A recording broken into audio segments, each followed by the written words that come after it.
നിന്ന നിപ്പിൽ trip plan ചെയ്ത് പോകുന്ന ആൾക്കാരാണോ നിങ്ങൾ? ഈ ഇടയായിട്ട് ഞങ്ങൾ അങ്ങനെയാണ് കേട്ടോ. ഞങ്ങൾ തലേ ദിവസം വെറുതെ ഒന്ന് പറഞ്ഞതാണ് മൂന്നാർ പോവാമെന്ന്. അപ്പം തന്നെ ശരത്തേടൻ പറഞ്ഞു, ബാ എന്നാൽ നമുക്ക് പോയേക്കാന്ന്. അപ്പോൾ പിന്നെ 4:09 സമയം. ഞാൻ നേരത്തെ എഴുന്നേറ്റു. അമ്പാടിക്കുട്ടൻ എന്തെങ്കിലും ഉണ്ടാക്കിക്കൊണ്ട് പോകാമെന്ന് വിചാരിച്ചേ. ദോശയുടെ കൂടെ മുട്ട പൊഴിച്ചുണ്ടാക്കുവാണെങ്കിൽ അവന് നല്ല ടേസ്റ്റോടെ കൂടി കഴിക്കാമല്ലോ.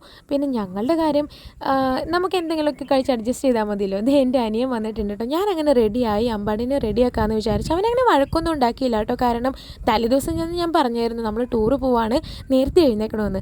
അങ്ങനെ ഞങ്ങളെല്ലാവരും സെറ്റായി നേരെ മൂന്നാറിലേക്ക് വിടുകയാണ്. നല്ല ക്ലൈമറ്റാണെന്ന് കേട്ടോ കേട്ടത്. ഞങ്ങൾ എറണാകുളം കഴിയുന്നതിന് മുമ്പ് തന്നെ ഞങ്ങളൊരു ഷോപ്പിൽ കയറി നല്ലൊരു മസാല ദോശ കഴിച്ചു. പിന്നെ നല്ലൊരു വ്യൂ കണ്ടു കേട്ടോ. ഇങ്ങനെ നിന്ന നിപ്പിൽ പോകുന്ന ടൂറുകൾക്കാണ് കേട്ടോ ഒരുപാട് മധുരം കൂടുതൽ. ഞങ്ങൾക്ക് ഒരുപാട് മെമ്മറീസ് സമ്മാനിച്ചത് ഈ ടൈപ്പ് ടൂറൊക്കെയാണ് കേട്ടോ. ഞങ്ങളൊരു പോക്കറ്റ് റോഡിൽ ഇങ്ങനെ കുറച്ച് തേയിലത്തോട്ടത്തിൻ്റെ ഇടയിൽ കൂടെ ഒക്കെ നടക്കുകയൊക്കെ ചെയ്ത് നല്ല തണുത്ത കാറ്റായിരുന്നു കേട്ടോ.